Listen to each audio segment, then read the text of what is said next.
विद्यार्थी मित्रांनो, TR गुरुजी या आपल्या यूट्यूब चॅनलमध्ये तुम्हा सर्वांचं स्वागत आहे. आपण या व्हिडिओमध्ये फेब्रुवारी 2023मधील तृतीय भाषा म्हणजे इंग्लिश या विषयाचे आपण क्वेश्चन पाहणार आहोत आणि सॉल्व करणार आहोत. बघा, पहिला प्रश्न आहे,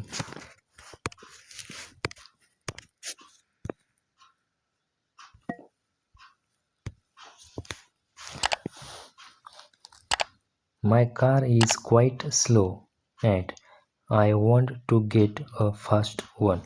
दिलेला क्वेश्चन बघा, कंपॅरेटिव्ह फॉर्म ऑफ वर्ब म्हणजेच डिग्रीचा असल्याने आपल्याला योग्य ते ॲडजेक्टिव्हचं रूप तिथे लिहायचं आहे. या 4 ऑप्शनपैकी आपल्याला फास्टर हा योग्य ऑप्शन असणार आहे, कारण की फास्टरला ER हा प्रत्यय लागलेला आहे. पुढचा प्रश्न बघा,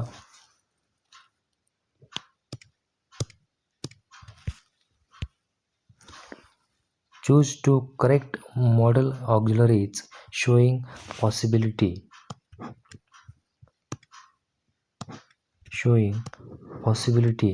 इन द फॉलोइंग सेंटेन्स. इथे बघा, आपल्याला पॉसिबिलिटी दर्शवणारे मॉडेल ऑक्झिलरी कोणते आहेत असे दोन ऑप्शन आपल्याला करेक्ट सिलेक्ट करायचे आहेत. Rohan ... write in his notebook. इथे बघा, कुड अँड कॅन हे दोघं पॉसिबिलिटी आणि ॲबिलिटी हे दाखवत असतात. तर मस्ट हे ऑब्लिगेशन, तर शूड हे सजेशन असं दाखवत असतं. त्यामुळे ह्या प्रश्नाचे योग्य उत्तर कुड आणि कॅन हे आहेत. पुढचा प्रश्न आहे,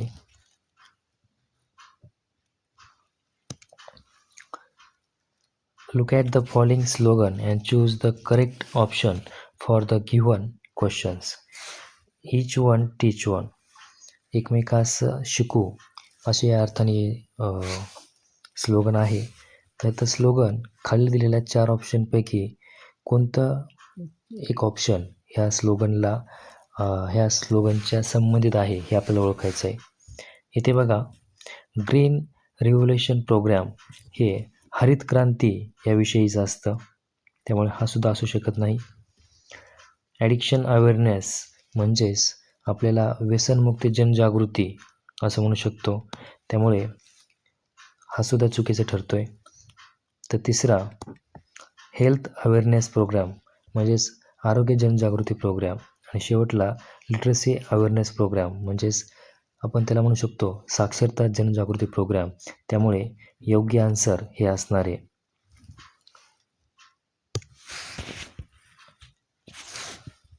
पुढचा प्रश्न आहे, read the following sentence and choose the correct alternative.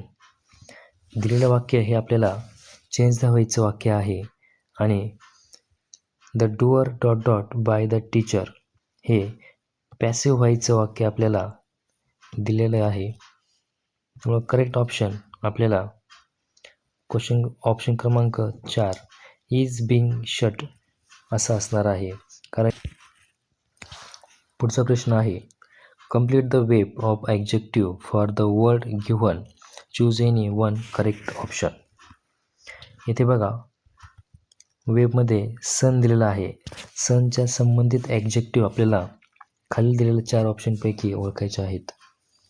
तर डिम होऊ शकत नाही, ब्लॅक सन होऊ शकत नाही, डल ही सन होऊ शकत नाही. त्यामुळे करेक्ट ऑप्शन हे ब्राईट हे होणार आहे.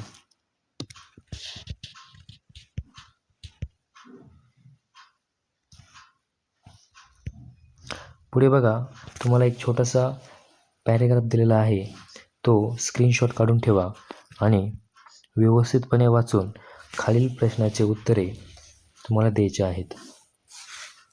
बघा, choose any one correct option for the given questions. The seminar was organise for. हे जे सेमिनार आहे ते कोणासाठी ऑर्गनाईज केलेलं होतं? तर हे जे सेमिनार आहे ते पॅरेंट्ससाठी ऑर्गनाईज केलेलं होतं. त्याच्यामुळे जे ऑप्शन आपल्याला जे आहे ते हे 4th असणार आहे. पुढे बघा, what kind of seminar was organise by the school. कोणत्या प्रकारचं सेमिनार हे ऑर्गनाईज केलेलं होतं. तर त्याचं जे करेक्ट ऑप्शन आहे ते आन्सर क्रमांक 3 इंटरॅक्टिव्ह ऑर्गनाईज केलेलं होतं. पुढे बघा, choose the correct option from the following which shows the pronoun. खालील दिलेल्या वाक्यामध्ये आपल्याला प्रोनाउन कोणते कोणते आहेत यूज केलेले आहेत ते आपल्याला ओळखायचे आहेत. सन वॉकॅन is brave and intelligent, but he is also the trickster. His body is as hard as diamond. येथे बघा आपल्याला जो करेक्ट ऑप्शन आहे तो ऑप्शन क्रमांक 3 हा असणार आहे. पुढचा प्रश्न बघा, choose the correct option to identify the tense of underline word. The train has started before I reach the station. बघा, हॅज स्टार्टेड खाली आपल्याला अंडरलाईन दिलेलं आहे. याच्यावरून आपण ओळखू शकतो की दिलेल्या वाक्यामध्ये हॅज आणि क्रियापदाचं तिसरं रूप असल्या कारणास्तव आपल्याला हे वाक्य प्रेझेंट परफेक्ट म्हणजेच ऑप्शन क्रमांक 2 याचं करेक्ट ऑप्शन असणार आहे. कारण की प्रेझेंट परफेक्टचं जे सूत्र आहे ते सब्जेक्ट प्लस हॅज किंवा have plus V3 plus object असं सूत्र आहे. पुढचा प्रश्न आहे बघा, choose the correct alternative from the following to complete the puzzles for the meaningful words. इथे आपल्याला एक लेटर यूज करायचं आहे जेणेकरून मिनिंगफुल वर्ड त्याचा तयार होतो. तर करेक्ट ऑप्शन आहे ई.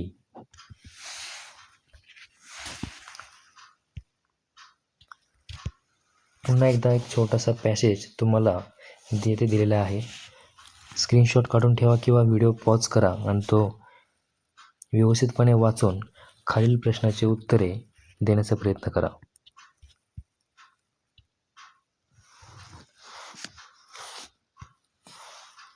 बघा, complete the web by choosing 2 correct option. इथे 2 ऑप्शन आपल्याला करेक्ट चूज करायचे आहेत. बघा,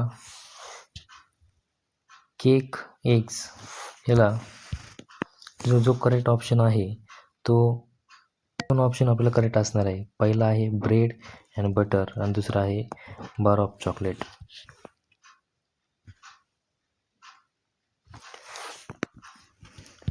पुढचा प्रश्न आहे, हाऊ वॉज द पूल. बघा, पूल कसा आहे तर पूल हा रॉकी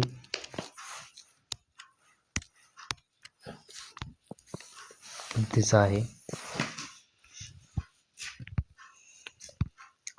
पुढचा प्रश्न बघा, choose the correct option for the underlined part of the following.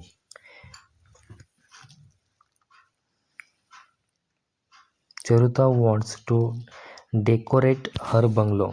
इथे बघा, decorate her bungalow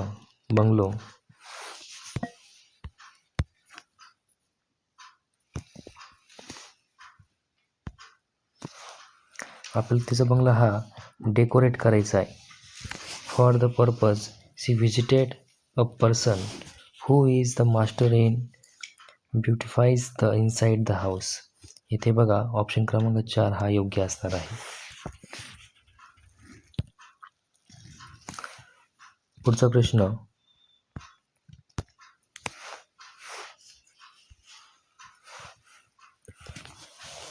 read the sentence and recognise its type by using the correct option. दिलेलं जे वाक्य आहे ते कोणत्या टाईपचं सेंटेन्स आहे हे आपल्याला ओळखायचं आहे. Bind of the wound with bandage.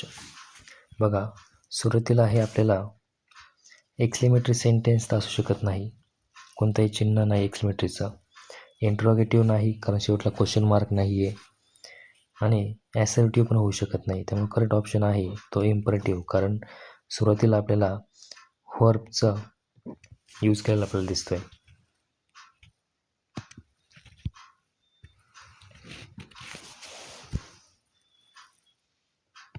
पुढचा प्रश्न आहे filling the blank by choosing the correct option for the correct conjunction. इथं आपल्याला करेक्ट कंजक्शन यूज करायचं आहे. बघा, करेक्ट ऑप्शन आहे अँड. पुढचा प्रश्न आहे choose the correct alternative to complete the following set of word. योग्य तो वर्ड आपल्याला ओळखायचा आहे आणि योग्य तो त्याचा ऑप्शन आहे द क्रॅकर्स म्हणजे फटाके.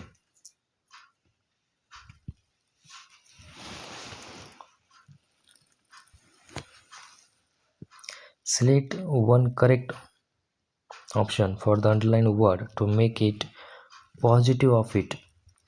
आपला ऑपोजिट वर्ड हा ओळखायचा आहे ऑप्शनमधून आणि याचा करेक्ट जो ऑप्शन आहे तो अर्लीच्या विरुद्ध लेट होतो, त्यामुळे ऑप्शन क्रमांक फर्स्ट हे करेक्ट आन्सर आहे.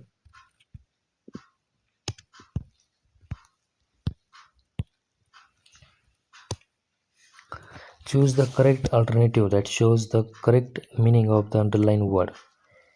इथे they received the president of the college with open arms.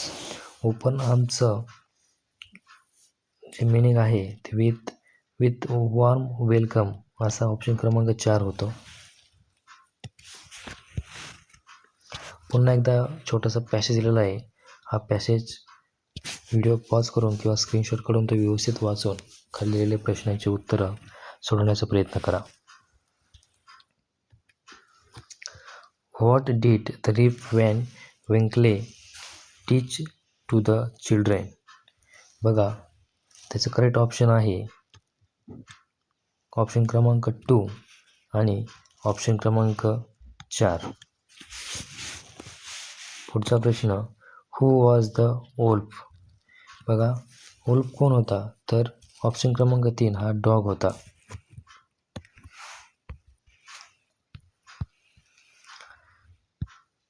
पुढे मॅच द पियर्स. इथे बघा, काऊ, वीड्स अँड कटस्किल याचं जे करेक्ट ऑप्शन असणार आहे तो ऑप्शन क्रमांक फर्स्ट हे असणार आहे. पुढचा प्रश्न बघा, read the following pairs of homophones and find out a pairs which is not a homophones. खाली दिलेले जे ऑप्शन आहेत त्याच्यापैकी होमोफोन्स पेअर जोडी कोणती नाही आहे ते आपल्याला सिलेक्ट करायची. की होमोफोन्सचा अर्थ काय, तर दिलेले 2 वाक्यांचा उच्चार हा सारखा असतो, मात्र स्पेलिंग आणि अर्थ हे वेगवेगळे असतात. स्टील होमोफोन होतं आहे, मेन होमोफोन होतं आहे, मात्र इथे दो अँड थॉट स्पेलिंग वेगळं आहे आणि उच्चारही वेगळा आहे, त्यामुळे ह्या जोडीचा होमोफोन होत नाही. त्यामुळे करेक्ट ऑप्शन हे सेकंड आहे. हे दिलेली website, observe the following website and choose the correct option for the given questions. हे वेबसाईट दिलेले आहे, ते दिलेले आहे Maharashtra university of the health science. बघा, पहिला प्रश्न आहे what is the above website about. जी वेबसाईट आहे ती कशाविषयी आहे, तर हेल्थ सायन्स हे करेक्ट ऑप्शन आहे. कशाविषयी आहे, तर हेल्थ सायन्स विषय आहे.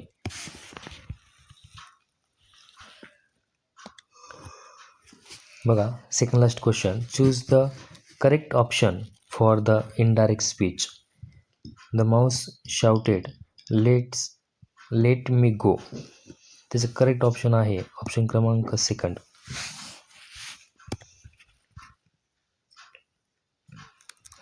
शेवटचा प्रश्न बघा, find the meaningful words from the following jumble letter.